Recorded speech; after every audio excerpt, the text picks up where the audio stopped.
Welcome to Union Power Coaching, piecing purpose and strength together. Hello and welcome back to the Union Power Coaching Podcast with me, Mike Turnpenny. Before I begin today's podcast, firstly, I would like to thank everybody that gave me feedback after the first podcast last week, where I spoke about following our hearts and our instincts. It really means a lot, and I appreciate your support and hope that you continue to enjoy the topics and ideas discussed here on the Union Power Coaching Podcast. Really interesting to hear where you were listening to the podcast, be it on your way to work, getting ready in the morning. One of the more specific examples was doing my skincare routine in the evening. So whatever it is that you were doing when you listened to the first podcast, thank you very much. And thank you for reaching out and sharing on social media as well, as that will help grow the podcast and the community here that I'm hoping to build. So today's podcast, I will be talking about the importance of expressing yourself when you're concerned, will be the main topic, but it could be expressing yourself artistically as well, or in any way where you feel like you need to be expressing yourself. But today we'll specifically focus on when you have a concern in your life and why it's important to express yourself in those times. So generally speaking, on this podcast, the theme will be that I will speak about things that have happened to me or have been happening in my life as a way to share what challenges I've faced and how I'm trying to overcome them, or perhaps have overcome them in the past.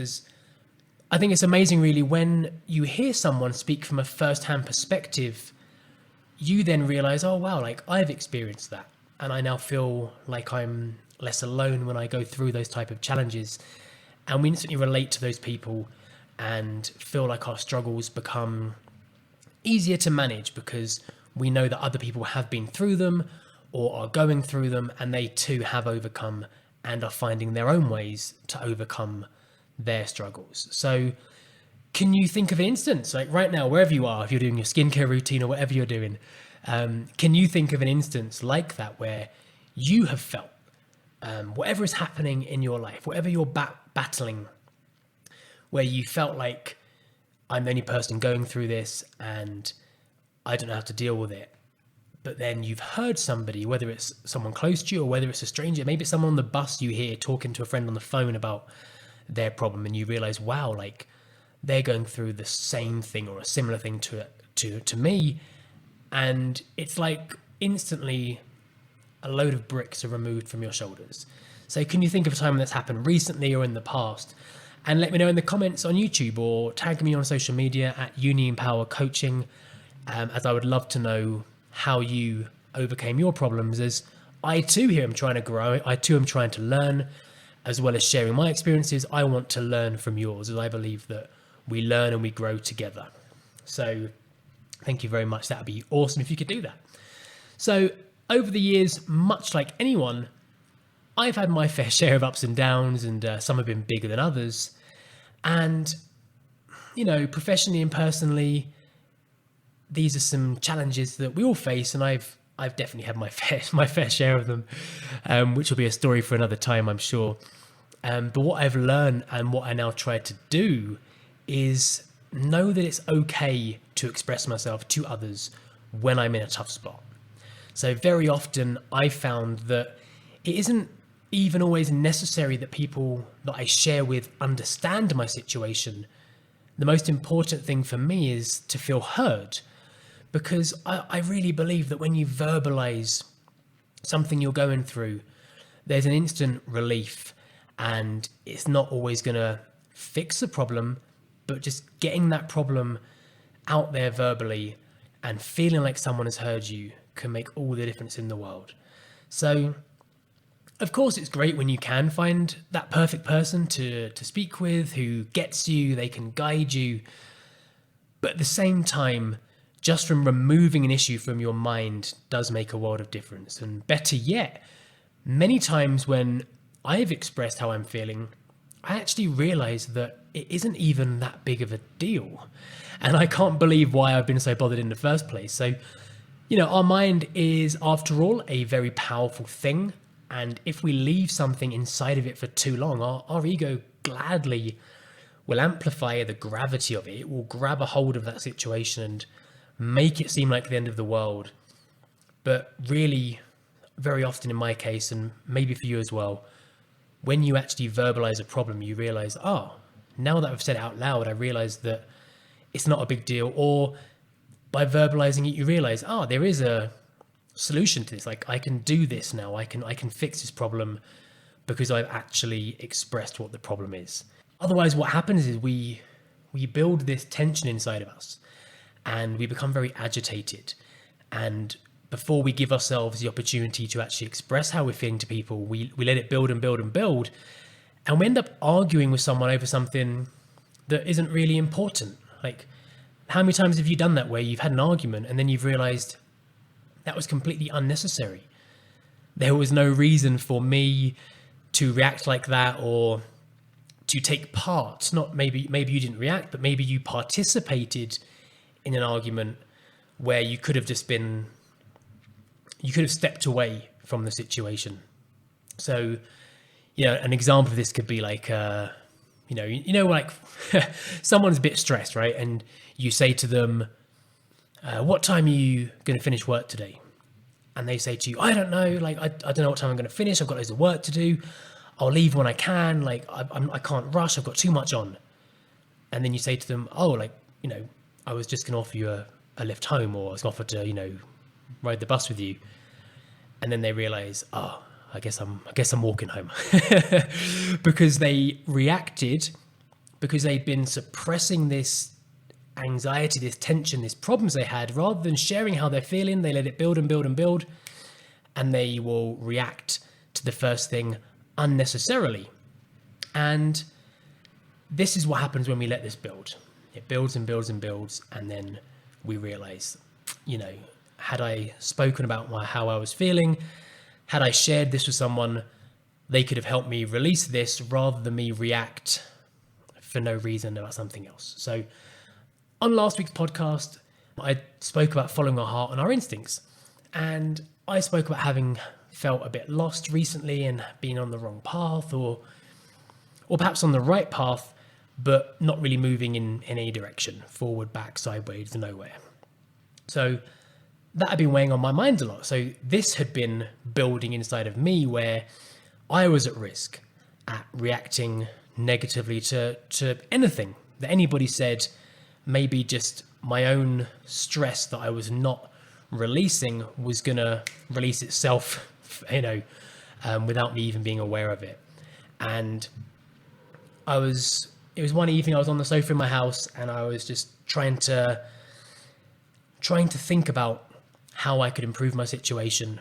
And I decided it's time that I express how I'm feeling to my wife, because it's not fair if I sit around being a bit grumpy or quiet sometimes because of not dealing with what I'm going through and not expressing how I'm feeling. And I did not want to risk reacting negatively towards her, because she's my biggest supporter. And the worst thing would be to treat someone like that badly due to my own personal frustration. So she came home from where she'd been, and I decided it's better to discuss this now, speak about this now. So I said to her, can we have a chat? And I said to her, look, I've just felt a bit lost and I don't feel like I'm doing what I need to be doing. And I just told her everything. And as I mentioned previously, people aren't always going to get you. They're not always going to understand what you're going through, but they're going to want to help. Now, my wife and I are very different people, which is why I think we make such a good partnership, because we complement each other's, for want of a better word, weaknesses. My strength is not my professional life. I'm not a very professional thinker sometimes. When it comes to like corporate world and that type of stuff and social media, it's not my strength, but she's good at pointing me in the right directions and helping me with that. Whereas I come from a more mindful perspective. So when she's stressed with her work, I can help her with more mindful activities to do that. So she wasn't able to answer my problem, to answer the question, but she was able to support me and listen to me and remind me of my strengths. and remind me of the progress that I have made that perhaps I was overlooking or ignoring due to this feeling of being like I wasn't moving forward. And just from sharing with her, just from sitting down with her, I felt instantly better, and like I created space to be creative, like I created space to be inspired. And over the next couple of days, what the most amazing thing was, which is why I want to share today about the importance of expressing ourselves when we're feeling down, is that my wife, off her own back and in her own free time, she looked into different activities we could do that would maybe inspire me, that would spark that imagination, and ways to do something different, to get me out of this rut. Sometimes when you're not really feeling like you're moving forward, you get quite claustrophobic if you're working from home, like many of us are. And she said to me, oh, Tuesday, we're going to go to a meditation center, which is 5 minutes away from our house. You know, it'd be nice to get out, do something different, and maybe it'll give you some ideas for your work, for your podcast, or it will just, you know, just remind you of what it feels like to be on that mindful path that you want to get back onto, which was amazing because she had there was no reason for her to do this apart from caring about me, for loving me. And had I not shared with her, she wouldn't have known to have done this. And we very often think we know how people will react if we tell them something, and we're usually wrong, right? We're normally scared of, I don't want to tell them how I'm feeling because maybe they're going to say this, or maybe they're going to tell me that I'm overreacting, or maybe they're going to tell me this. And we create all of these ideas that are not accurate. And we went to the meditation center, and I was instantly reminded of lots of other good things I'd forgotten about. Like, as I mentioned previously on the other podcast, I live in Colombia. I speak Spanish as a second language. And I very often take for granted that I can do that. I guess it's become quite normal to me now that I don't think about it. And just from going to this meditation center, the speech and the meditation was given by a monk from Mexico. And I realized about halfway through, wow, like, I've understood everything. Like, I should give myself more credit for having learned a language. And we very often remember all of the negative things about us, and we ignore all of the good things, or we want the good thing to become a new good thing. Like, for example, when we work hard and complete a course and get a certificate, we're excited and proud for about 30 seconds. And then it's like, well, what next? But if something bad happens, we hang on to it for, often a lifetime. So that was one thing. Another reason it was so important was it was a really fun evening. I don't know how many of you have ever been to a speech given by a monk before, but they are like oddly funny. Like, I guess it comes from their clarity of mind. I don't know. But when you see a picture of a monk, they seem like they're very serious people and always in like a deep state of meditation. But the reality is they have a really, really sharp sense of humor. So it was a really fun evening to spend out, along with, doing something in a group. All of us have been at home for a long time now, or not necessarily stuck in our homes, but we haven't gone to many social activities due to the pandemic, due to the restrictions. And it was the first time for me in, I would say, 2 years or more that I've meditated in a group.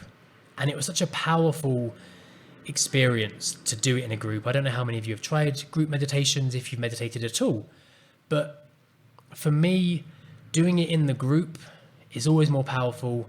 The silence, the only way I can describe it is like a texture. The silence feels thicker and you can go deeper in the meditation. So that was absolutely fantastic. And just remembering some of the basics. The speech on that particular evening was about karma and how karma is really, it's not about a punishment. It's not about if you do something bad, you get punished.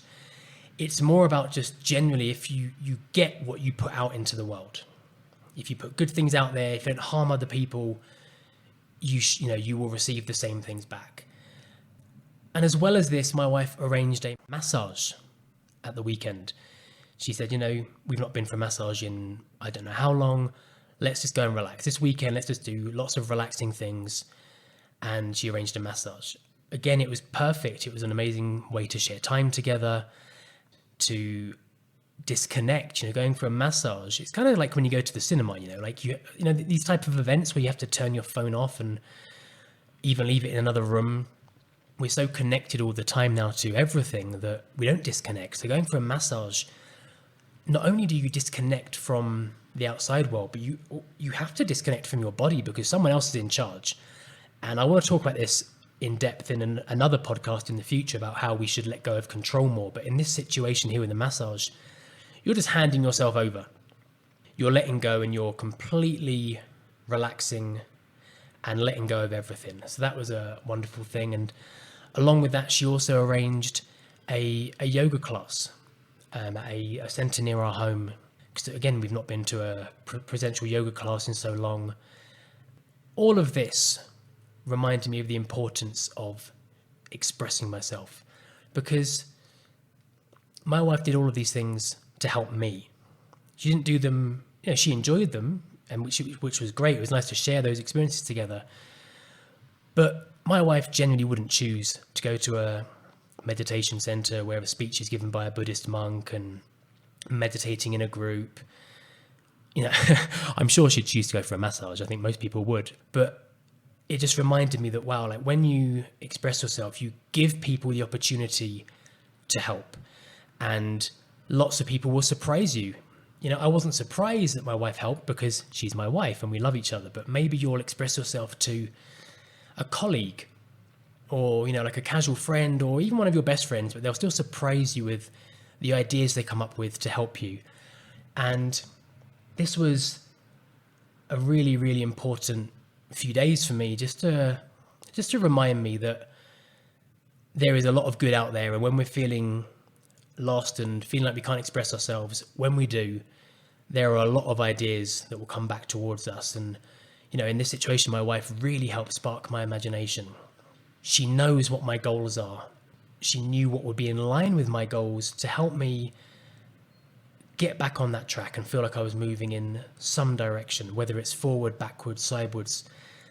I've often said to people that sometimes in life, stepping backwards is actually the perfect step that you need. Sometimes when we take a backward step, it gives us a clearer view of what's in front of us. If you keep moving forward and you're not looking around, things can get a bit foggy. Sometimes you have to stop and take a step back just to give yourself that better view of what is out there.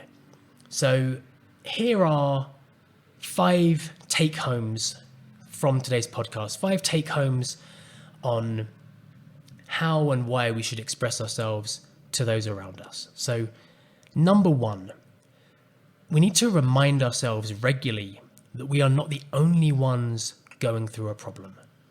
There will always be someone else going through the same or at least a similar situation. This might not be the answer to the problem, but it reminds us that we're not alone, and it helps us have more clarity and perspective on the situations that we find ourselves in. Number 2, if there isn't someone close to us that can relate, we shouldn't let that deter us from sharing challenges that we face. Just by saying something out loud will help us contextualize the situation better, and it may even remove a lot of that weight that our mind has added to a problem. Number 3, remind ourselves of the basics in life. If in life the more complicated steps have become more challenging, we need to go back to the drawing board, go back to the basics. Once we stabilize ourselves with the simple steps, we then can have another go at the harder steps and will be better equipped and better balanced to do so. Number 4, never underestimate the kindness of others. I believe our instincts as humans are to help and support others. And when we therefore express ourselves to those around us, we will be pleasantly surprised with the love and support we are shown and the many ways, the many creative ways that they try to help us. And number 5 is more of a bonus one, number 5. All of the above 4, let's not forget to do these for others as well. At the end of the day, we get back what we put out into the world. So thank you ever so much for coming back for episode 2 of the Union Power Coaching Podcast. Please let me know in the comments on YouTube or through social media at Union Power Coaching your thoughts, and I will look forward to sharing again with you the next time. So in the meantime, stay happy, stay very, very well, and goodbye.